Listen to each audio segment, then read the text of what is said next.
Good question. At the moment, I'm just looking at printing stuff out at home that I can use around the house, and then maybe start my little side gig and sending stuff on Etsy. So if you guys want to participate and help a veteran, disabled veteran, further himself, and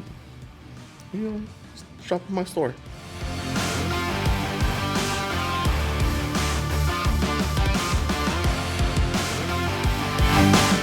Hey guys, quiet down. I'm about to go on air. We're live. We're 3, 2. I'm probably gonna sell it for some quick change, and so I can use that money to further my industry of underpricing Carlos's company. I'm gonna be selling things at a cheaper rate, so you should buy from me.